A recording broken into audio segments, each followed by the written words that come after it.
All right, guys, part 2 of the best men's fragrances from the 90s. Did you catch part 1 yet? You know what? After taking inventory, we're probably going to end up with about 5 videos for this decade. But in the meantime, find out about 20 more amazing men's fragrances from the 90s coming right up. Thanks so much for tuning in. I'm Sebastian, talking to you about men's fragrances from the 90s. Awesome, amazing fragrances. Mostly designers here. We have mostly designers when niche was not really big at that time. And I've compiled a list of 20. Remember, we did a part 1. And I believe I can make about 5 different parts for this decade because there's a lot of fragrances. And you're going to want to find out what the fragrances are. But let me know your favorite fragrances from the 90s. If you have a favorite that I haven't spoken about ever, please add a comment below so I can see if I can, somehow acquire that fragrance or buy it so I can speak about it in a future video of men's fragrances from the 90s. So let's get started. At the first place, if you don't know, I'm doing these videos. Each video is going to feature various different fragrances from that decade of the 90s. And so it's chronological. Each video will be chronological. So in the last video for part 1, I've done, starting at 1990, ending up at 1999. I'm doing the same here as well. And also, if you haven't caught the 80s edition of this series, please go catch that as well. Okay, so number 1 fragrance, we're going to the house of Chanel. It's EGOISTE. So EGOISTE is a fragrance I first discovered when it was called Bois Noir. I believe something must have happened with that fragrance. It was discontinued, and it was brought back as EGOISTE. Look it up. It's available, and I think it's a unicorn. That's what people say about Bois Noir. So I remember that fragrance from the late 80s, but really EGOISTE came out in 1990, created by Jacques Polge. And to me, it's mostly about musky ambrette, lots of sandalwood and woods and spices. The rose is not very strong, but it's somewhat noticeable. But I think it's definitely a very iconic fragrance, Chanel's EGOISTE. And if you're looking for a beefier version of this, I would say Santal Noir from Dior. I think not Jacques Polge, but Francois Demachet, I believe, created this with Jacques Polge, or I guess they worked together at Chanel. This is what I've read. I'm not sure if it's true. So he recreated it for Dior when he was still there for the Privé collection. This, I think, has gotten a bit watered down, but to me, it still reminds me of that day when I first started wearing this. Really takes me back. I mean, it still smells like it, but it's much thinner version. It's a very unique scent. It's not really something that I smell quite often. Chanel does have another fragrance in the less exclusives called number 18, which actually really pays tribute to the Ambrette seeds, which are prominent here. Check that out if you are interested. But we're starting off with EGOISTE from 1990. So this next fragrance is from the house of BALESTRA. It's Pour Homme. So the fragrance had come out in the 70s or the 80s, and then it was relaunched in the early 1990s at 1991. And it's like a fougere fragrance. It's an aromatic fougere for sure. There's aromatic notes here, lavender, floral notes, Oakmoss, Vetiver, amber, and musk. Those of you that know about this fragrance, do let me know if this is the 90s edition. According to my notes, it is, but I'm unfamiliar and I couldn't figure it out with all the info that's on the bottom here. But definitely giving you that, fougere vibes that we were familiar with in a lot of the different fragrances in the 80s for sure. It's a lot of lavender, definitely a lot of herbal notes, some oak mossy touches and woods and spices coming in as well. In the bottom, there's also some ambery touches as well. I think my bottle is a bit turned, unfortunately, but really awesome stuff here from the house of BALESTRA. Let me know if you're familiar with that. But moving on to the house of Scott McClintock. Although I think this was under the Jessica McClintock brand, and this was, I think, her husband's fragrance. Scott McClintock came out in 1992. It's another aromatic experience here. Lavender, sandalwood, amber, musk, patchouli, vanilla, and bergamot. This takes me back. I remember exactly what I was doing around the early 1990s, what was going on in the world, listening to... my bottle's a bit cracked. Listening to the type of music I grew up with in the early 90s, and wearing fragrances like this. It's quite woody for sure, and it's got a lot of herbal spice like the lavender. But in the base, there is definitely some warmth and woods and musk. really, really brings back memories. Scott McClintock. I didn't wear too much of it, but I love the bottle. It's classy. It reminds me of a lot of Jessica McClintock bottles. But Scott McClintock from 1992. Who remembers that fragrance? All right, next going to the house of Ralph Lauren. This fragrance has a lot of meaning for me. It's also from 1992. And I remember exactly what I was doing when I was wearing this fragrance. In fact, I used to keep a bottle in my car and leave the workspace, go outside, spritz some more on, and go back to work. This is Safari for Men, created by Alberto Morillas and Annie Buzantian. Oh, it's an awesome fragrance. It smells so good. This is a vintage bottle under I can't think of their name, and I always forget this distributor that distributed these fragrances, because the formulations of this group were a lot better. But this is a lot of aromatic notes. There's aldehydes, leather. There's lots of spices like coriander and the carnation spiciness. There's tarragon, cinnamon, oakmoss, sandalwood, patchouli, musk, and artemisia. To me, it's one of the best fragrances ever created. Thankfully, I have a vintage bottle. The new version is really, really watered down, thinned down. And I smelled this fragrance before I started shooting. It totally made, brought back memories. Really did. At the time that I was wearing this fragrance, I was a portrait photographer. I was doing portrait photography, and I worked with a lot of kids photographing in a photo lab I worked at. And so I would always dress nice and, you know, wear fragrance. And this stuff totally takes me back. Safari for Men is awesome. I absolutely love it. Let me know if you're a fan of that. But moving on to the house of ZEGNA. This is ZEGNA pour Homme, the very first fragrance that was launched by ZEGNA for men, obviously. It's created by Alain, Muraour, and Rosendo Mateu. I actually bought this at a vintage perfume shop. I'm glad I did. It still smells great. But this features notes of leather, bergamot, cedar, sandalwood, geranium, oakmoss, amber, rosemary, the anise note that I love, coriander, sage, cloves, artemisia, cinnamon, and musk. It's a fantastic creation. It's a bit leathery, but lots of spices, loads of spices.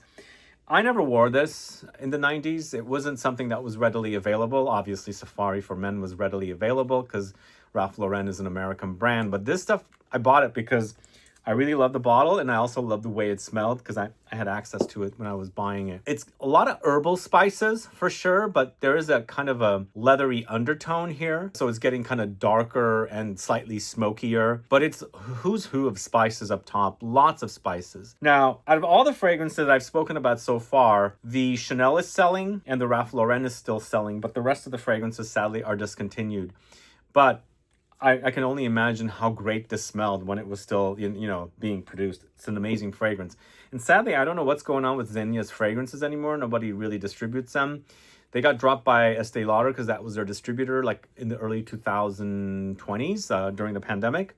And I haven't seen their fragrances much. But moving on to the house of PALOMA PICASSO, this is MINOTAURE. So MINOTAURE, I wore one bottle of in the early 90s, and it's that kind of fresh amber experience. It's a great fragrance created by Michel, and it features notes of fruits, aldehydes, tonka, amber, vanilla, bergamot, galbanum, geranium. But the formulation, this is under L'Oreal, I believe, Paloma Picasso.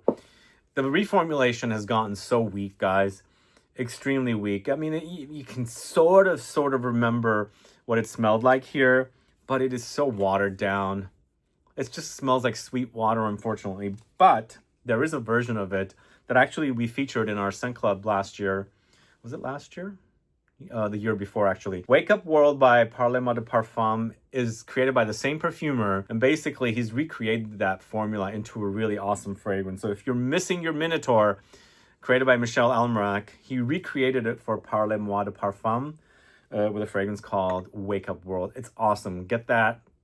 Totally takes me back to when I first wore Minotaur back in the early 90s. And then we have Roma Uomo by Laura Biagiotti, this one right here. Once again, really badly reformulated, unfortunately. And actually, these two fragrances remind me of one another. So this is Minotaur, obviously. This is Roma Uomo. Actually, they just came out with a leathery version of it, a brand new one created by Annick Bernardo. This is also created by Annick Bernardo. And it's that similar kind of warmth and freshness combined together, warm, ambery kind of touches, but there's also a lot of fresh notes. This one also has galbanum and pine and jasmine and, of course, sandalwood and things like that. I don't think this is as identical to Minotaur as Nikos Parfum's sculpture is, but to me, it does remind me of a little bit. And most likely, Annick Annick Minardo worked with Michel Almerac. I'm assuming they worked together. That's why they made kind of similar fragrances, because Minotaure also reminds me of Sculpture Pour Homme, and he created both of them. But Roma Uomo, I think, is a bit more resinous and warmer, but kind of fitting in that similar kind of ballpark. Watered down, but it totally reminds me of when it first launched. This to me also reminds me a little bit of like a lot of orange blossom is present here, giving me like a Middle Eastern orange blossom dessert vibe.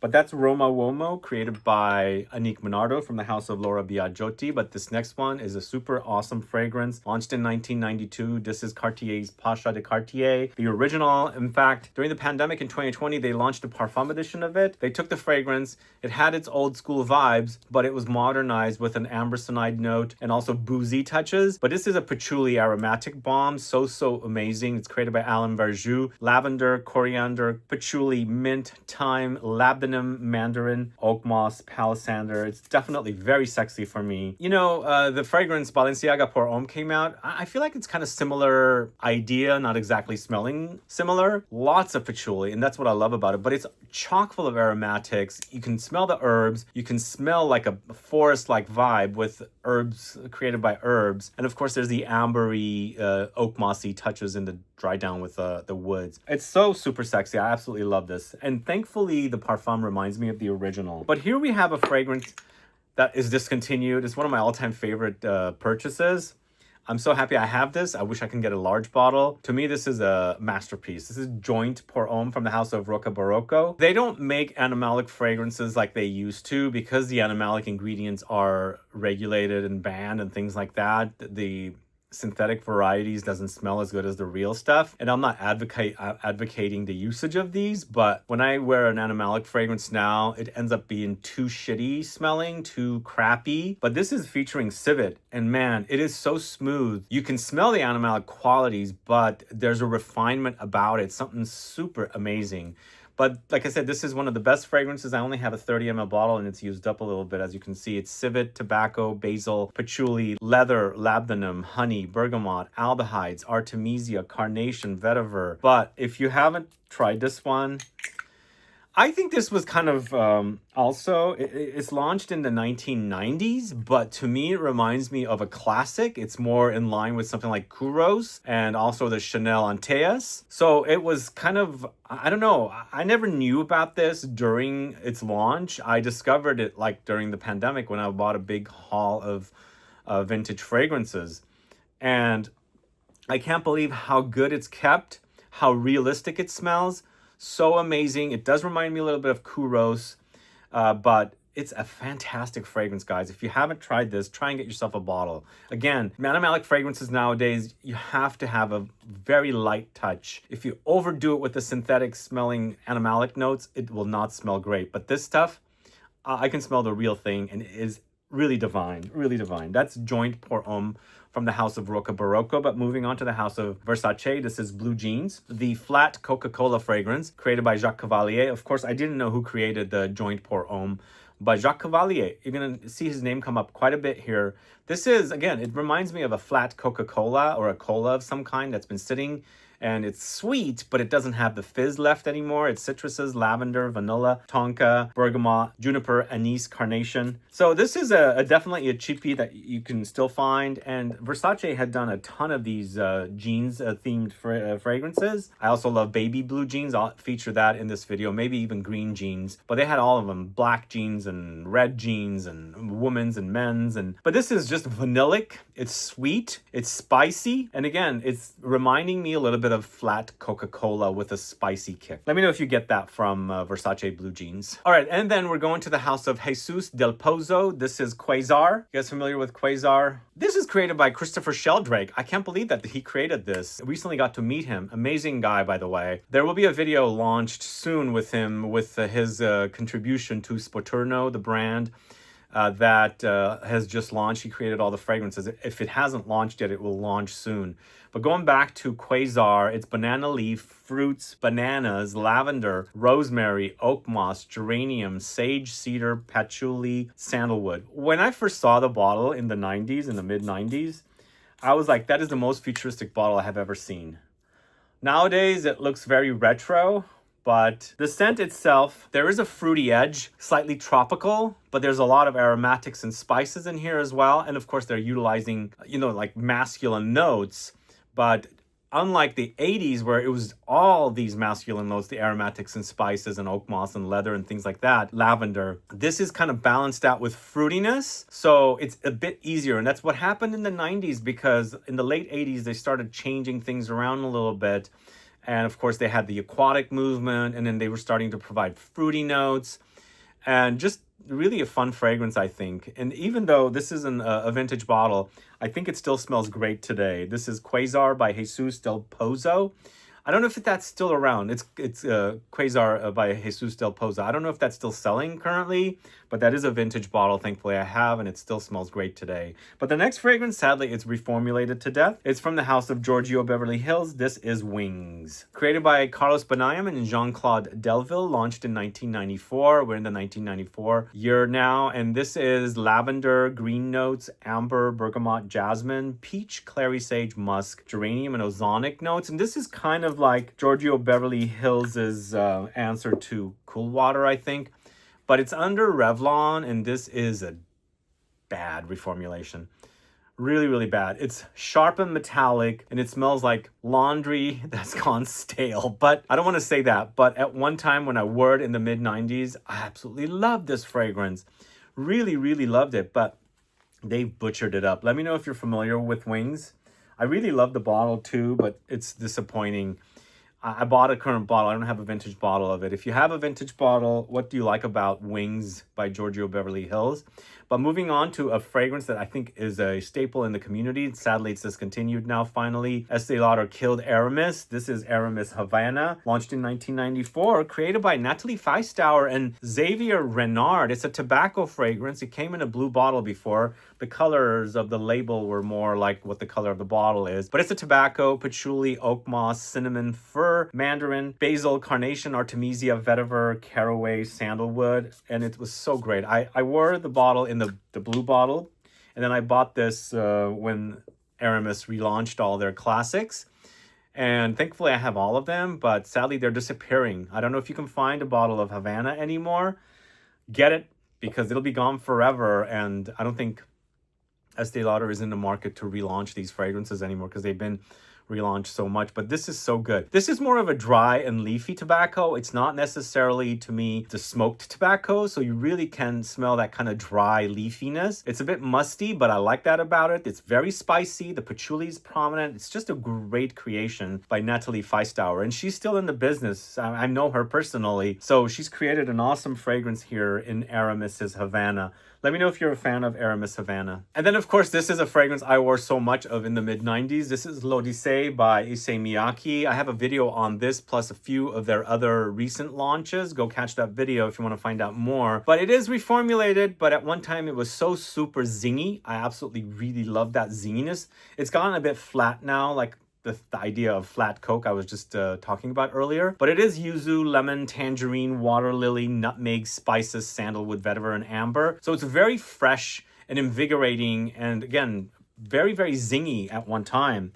It's just kind of watered down, and that it's lost that zing, but the reminder of the way it smells is still, present. You can still smell it. And yeah, it takes me back. It was the mid-90s. I started going to film school in the mid-90s, and this is a fragrance I was wearing. I was wearing Le Male, I was wearing Dolce & Gabbana Pour Homme, I was wearing Boss, the flask-looking bottle, Dreamer later, Moschino Uomo, those kind of fragrances, and of course Amen came after. But I have to take back what I said. This still smells really great, by the way. L'Odyssée Pour Homme, really wonderful. It is lighter, but it has some zing.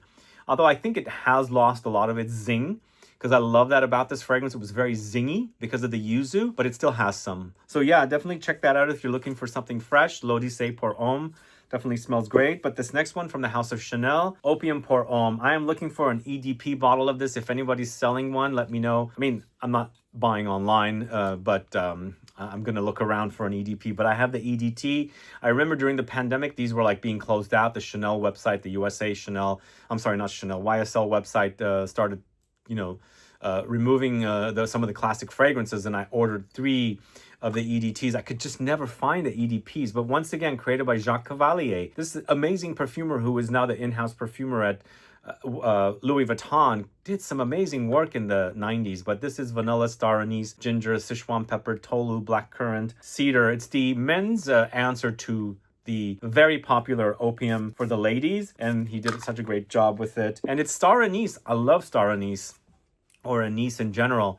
They don't use it much now, but you can totally smell the anise in here. It smells so good. Warmed up with the vanilla and the tolu, which is the balsamic note, but it's got a lot of freshness. There's the ginger and there's the anise. It really works wonderfully together. A great fragrance. This is so good. Again, I need to find an EDP of this, but the EDT will definitely remind me of how great it is. But moving on to the House of Armani, this is Acqua di Gio. I remember exactly what I was doing. I was gifted a bottle in 97. This came out in 96 by my brother and sister.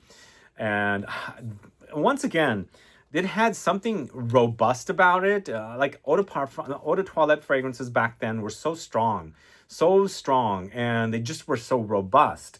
You can really feel the fragrance. This has gotten so flat right now, but I think it's definitely very iconic. It's probably the most popular men's designer fragrance of all time, still to this day. Created by Alberto Morillas. I thought originally that's who the perfumer is. It is him, but Wiki Parfum mentioned that there's other perfumers that have created this along with him. But it's cologne, mandarin, rosemary, flowers, patchouli, bergamot, cedarwood, labdanum, neroli. And when I used to talk to reps at department stores about this fragrance, they used to mention melons. So I guess it has a melon kind of quality. And I think it was a cologne that was creating it. And also I wore so much of this, the cologne at that time didn't bother me. And I hate cologne. Really, really hate it.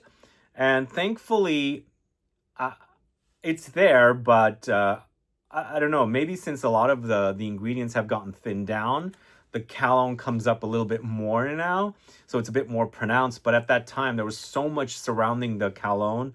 It was an awesome, awesome fragrance. Really loved it. Armani Acqua di Gio from 1996.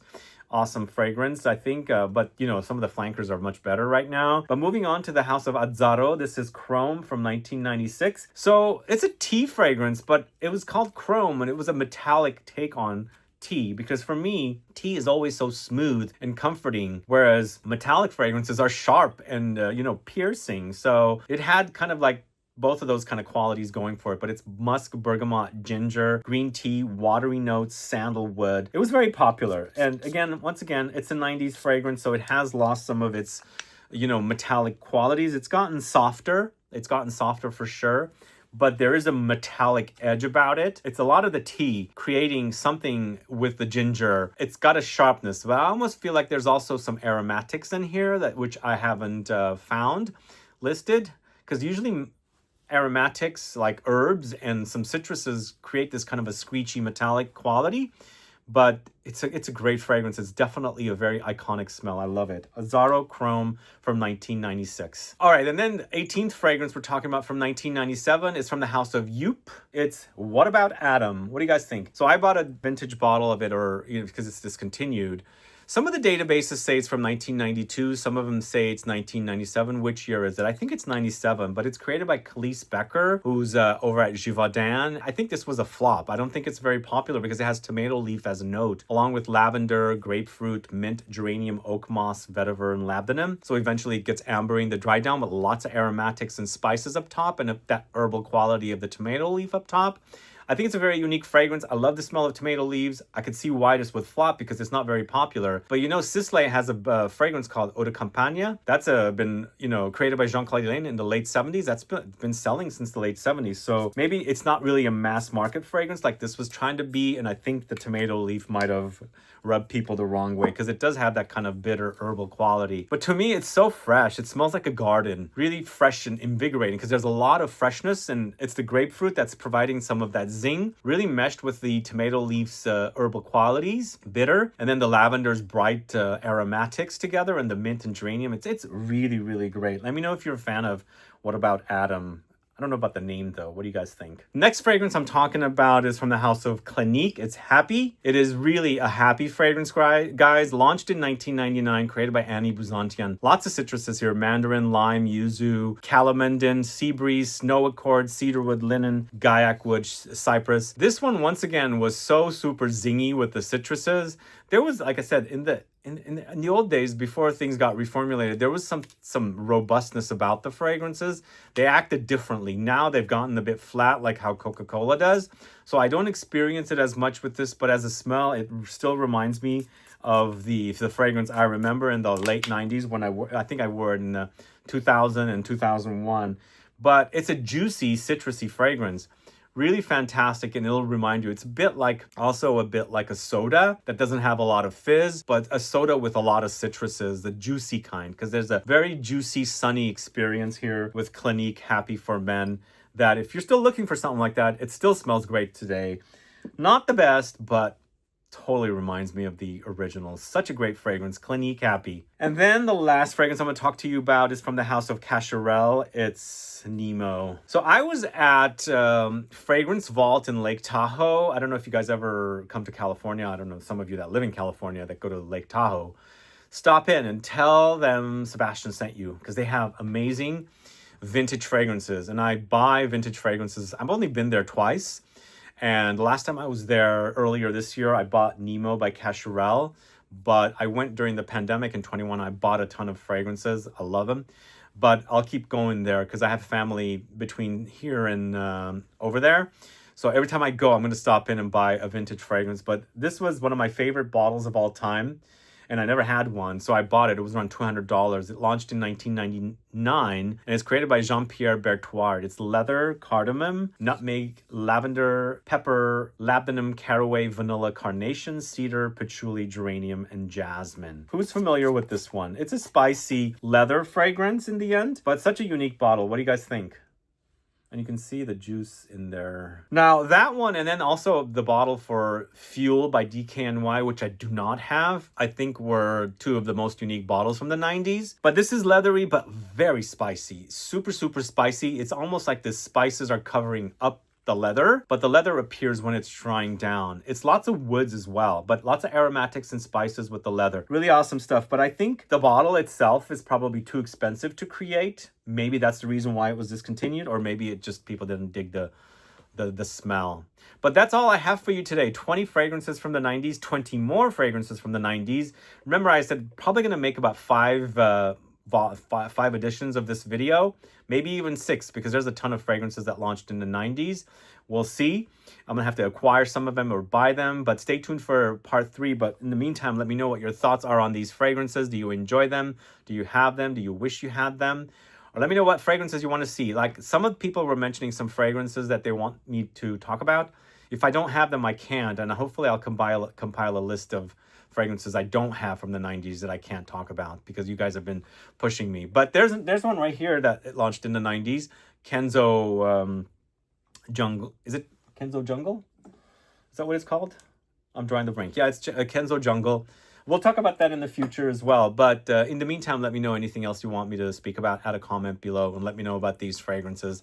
But either way, guys, thanks so much for watching today's video. If you have any questions or comments, please list below. Please like this video. Please share it. Follow me on Instagram and Facebook, and I'll be back with more videos very soon. Have a good one. Goodbye, and stay tuned for part 3 very soon. Bye-bye.